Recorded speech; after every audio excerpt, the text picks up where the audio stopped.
Sebelum mengawali pembelajaran pada pagi hari ini, marilah kita berdoa. Berdoa mulai.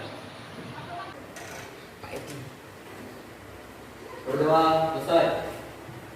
Oke, alhamdulillah. Gimana kabar kalian semua? Baik. Oke, gimana? Keadaannya lagi senang kah? Lagi happy kah? Lagi sedih kah? Alhamdulillah. Oke, sehat semua? Sehat. Yang sakit? Ya. Oke, alhamdulillah. Tetap jaga kesehatan ya, soalnya kita sudah mengalami yang namanya musim penghujan. Jadi kalian tetap harus jaga kesehatan. Oke, siapa yang kita hadir pada hari ini? Hadir semua. Oke, alhamdulillah, mantap. Oke, sebelum itu, Ibu ingin melihat kalian siap dulu. Kalian sudah siap belajar? Siap. Jika sudah siap, coba berdiri sebentar. Mau melihat kerapiannya. Oke, berputar. Oke, sudah. Bagus. Ya, jalan dulu lagi. Tapi ya. Oke.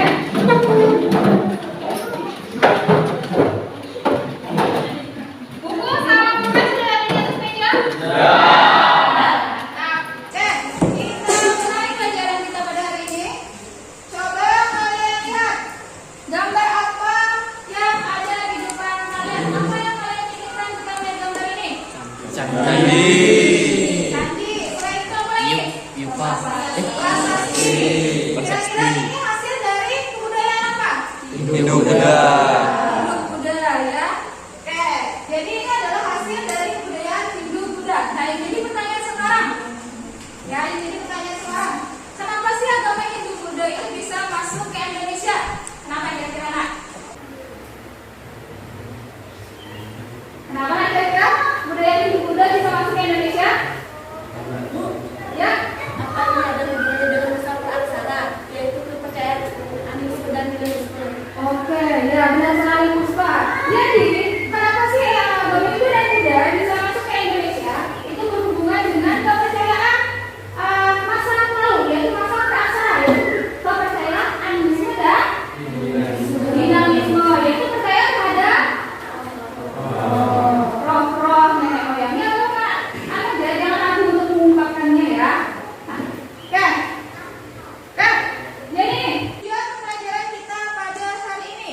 Kita baca bersama-sama tujuan yang pertama yaitu peserta didik mampu Menjelaskan teori masuknya agama Hindu-Buddha di Indonesia dengan baik. ya, yang kedua Peserta didik mampu menganalisis kelebihan dan kekurangan teori masuknya agama Hindu-Buddha di Indonesia dengan benar.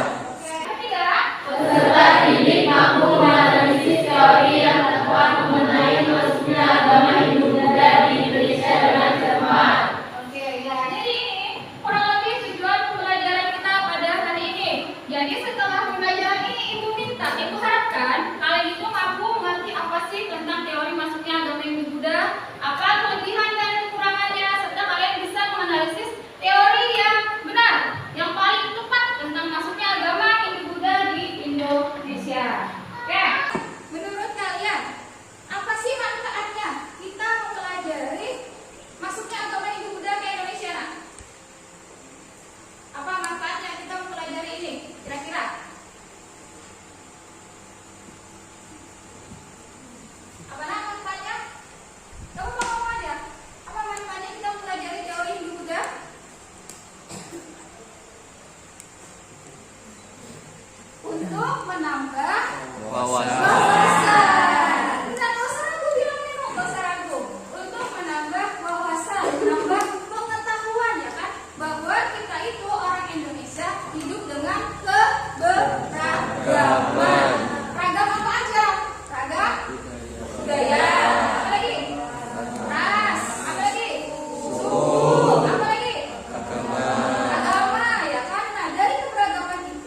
Pada awal tahun Masehi, banyak pedagang India datang ke Nusantara. Mereka berdagang sambil menyebarkan agama Hindu. Sedikit demi sedikit, nenek moyang mulai memeluk agama tersebut. Akibat pengaruh itu, terbentuklah kerajaan bercorak Hindu di Nusantara. Kerajaan tersebut memiliki sejumlah peninggalan bersejarah. Apa sajakah itu? Pertama, ada peninggalan yang berupa karya sastra. Ada Bidara Kertagama yang ditulis Empu Prapanca, Sutasoma ditulis Empu Tantular, dan Arjuna Wijaya ditulis Empu Tantular. Kemudian, ada peninggalan sejarah berupa tradisi atau kebiasaan bercorak Hindu, antara lain yang pertama ngaben. Ngaben adalah upacara pembakaran mayat untuk masyarakat Hindu di Bali untuk mengembalikan manusia ke asalnya. Kedua, nyepi. Nyepi merupakan upacara keagamaan masyarakat Hindu untuk mengoreksi diri, terutama perilaku yang telah dibuat setahun lalu. Ketiga, galungan merupakan hari raya umat Hindu Dharma yang dilakukan setiap 210 hari sekali, jatuh pada hari Kliwon atau 2 kali dalam setahun. Keempat, kuningan merupakan hari raya umat Hindu Dharma yang dilakukan 2 minggu setelah galungan.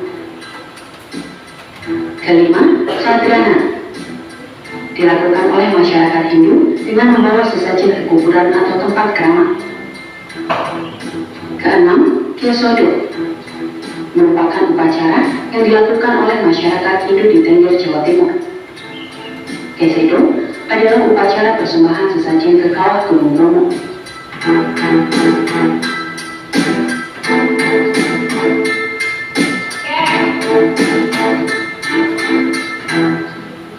Ya, setelah memperhatikan video tersebut, apa yang tertanam di pikiran kalian? Apa nak? Setelah memperhatikan video tadi, apa nih yang tertanam di pikiran kalian? Atau ada pertanyaan-pertanyaan yang timbul? Ya. Oke, sejak kapan tradisi tersebut ada dan diterapkan di Indonesia? Ya, tadi tradisinya ada apa ya? Aben, apa lagi? Nyepi, gadungan, kuningan, Oke, sip. Terima kasih Melin. Oke, selain Melin ada lagi? Ya, silakan Cinta. Ibu kan menentukan kebijakannya, jadi mengapa proses masuknya di budaya Indonesia itu sangat mudah, Bu? Oke, jadi pertanyaannya kenapa proses masuknya agama Hindu dan budaya Indonesia sangat mudah ya kan? Mudah diterima oleh orang Indonesia. Oke, semua pertanyaan kalian akan terjawab setelah kita mengerjakan LKPD yang akan Ibu berikan. Nah, jadi nak, untuk hari ini kalian akan Ibu bentuk kelompok. Satu kelompok ada 4 atau 5 orang. Untuk kelompoknya pakai kelompok yang kemarin aja nak ya, masih ingat kan? Masih. Oke, untuk sementara silakan kalian bentuk sesuai kelompoknya. Kelompok 1 di sini, 2 di sini, 3 di sini, 4 dan 5.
Sudah tadi ya?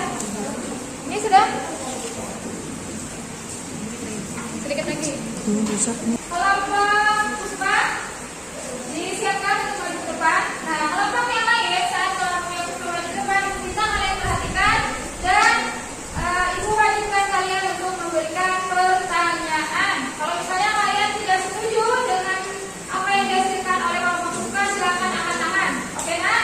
Ya, kita diskusi secara sopan, angkat tangan, perkenalkan nama kelompok, kemudian apa yang kalian inginkan. Paham? Ya. Oke, silakan kelompok Puspa maju ke depan.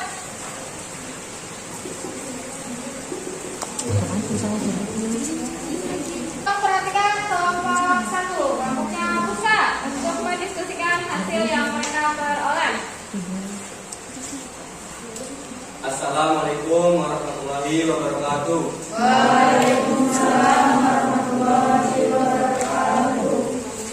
Perkenalkan, kami dari kelompok 1 akan mempresentasikan jawaban yang dari kelompok kami. 1. Sebutkan dan jelaskan tercetus teori isi teori serta kelebihan dan kekurangan dari teori Brahmana. Jawabannya yaitu tercetus teori Brahmana adalah J.P. Van der. Isinya adalah para Brahmana mendapat undangan dari penguasa Nusantara untuk menobatkan raja dan memimpin upacara-upacara. Dan jawaban dari kelompok kami, silakan dari kelompok lain untuk bertanya.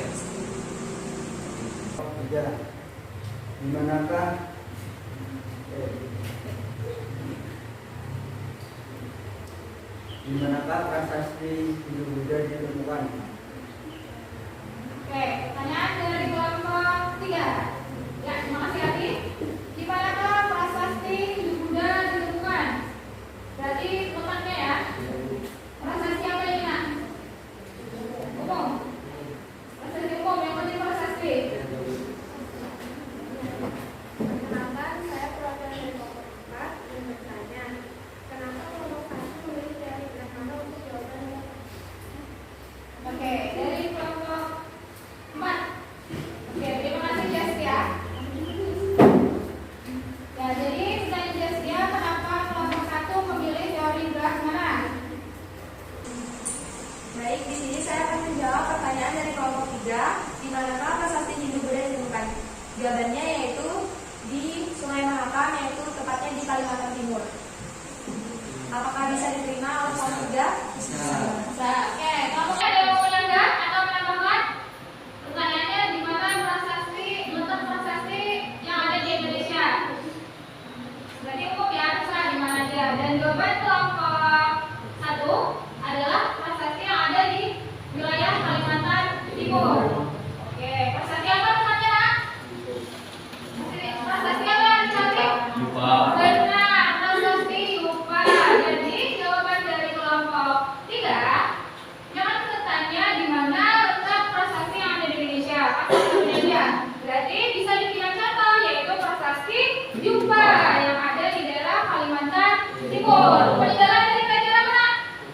Dari kerajaan Kutai. Nah, hal itu membuktikan bahwa agama Hindu dan Buddha sudah masuk ke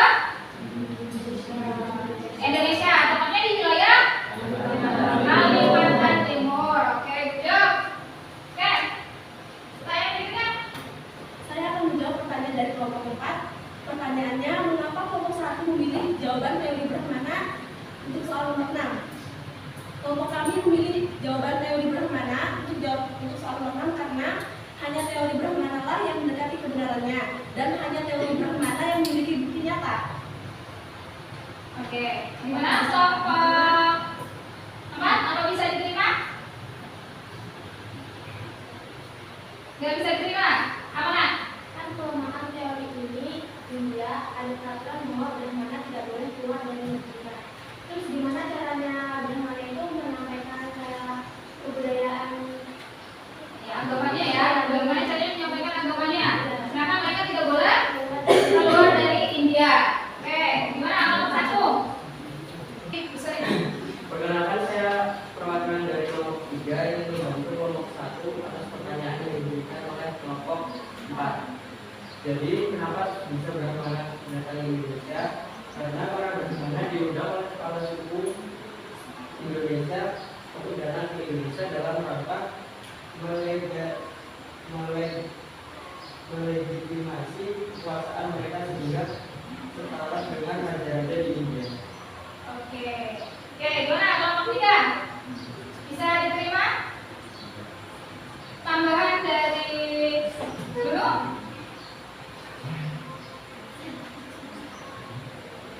Oke. Oke.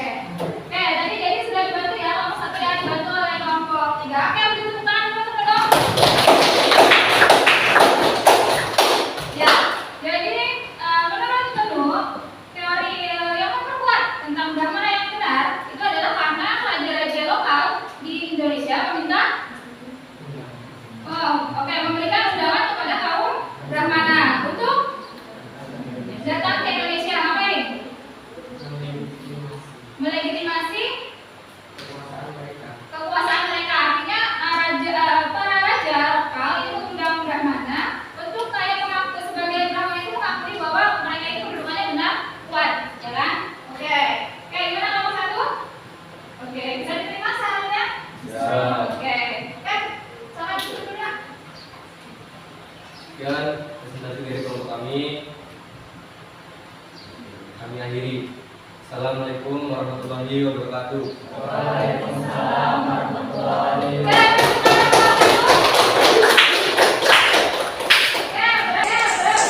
Silakan, kelompok Yaskia. Kami dari kelompok 4 ingin menyampaikan jawaban dari yang diberikan. Ya, silakan. Yang suaranya. 1. Sebutkan dan jelaskan pencetus teori, isi teori serta kelebihan dan kekurangan dari teori Brahmana. Teori ini dikemukakan oleh Stefan Lehr. Teori ini menyatakan agama Hindu-Buddha masuk di bawah oleh kaum Brahmana. Kelebihannya adanya berbagai peninggalan Hindu-Buddha seperti prasasti dan huruf Pallawa. Kelemahannya yaitu di India ada peraturan bahwa Brahmana tidak boleh keluar dari negerinya. Ada lagi yang mau bertanya? Ya, silakan. Pertama, saya mungkin dari kelompok 1 ingin bertanya, mengapa kelompok 4 memilih jawaban teori arus balik untuk soal berenang, sedangkan teori arus balik memiliki kelemahan bahwa masyarakat Nusantara masih bersifat pasif, jadi tidak mungkin orang Nusantara ke India untuk menuntut ilmu agama. Oke.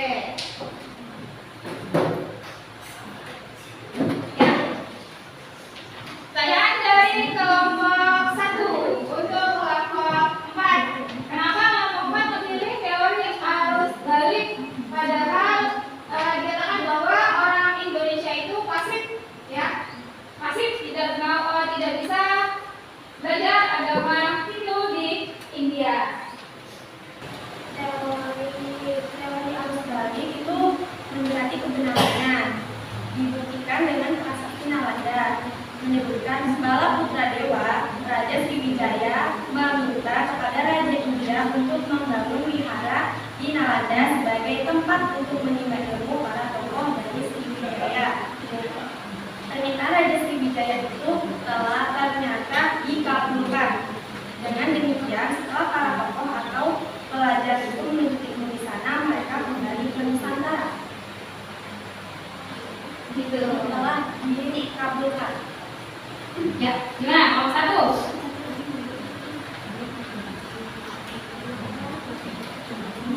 Bisa diterima? Ya. Oke. Kelompok lain ada yang mau menambahkan atau mau menyanggah? Duduk. Ya. Sekian kan? Oke. Jadi dikatakan orang Indonesia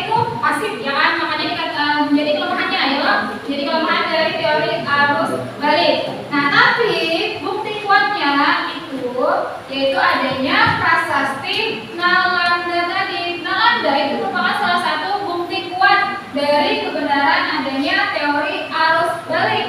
Jadi si Raja Balaputradewa meminta kepada raja di India untuk membangun wihara di Indonesia. Ya, nah wihara itu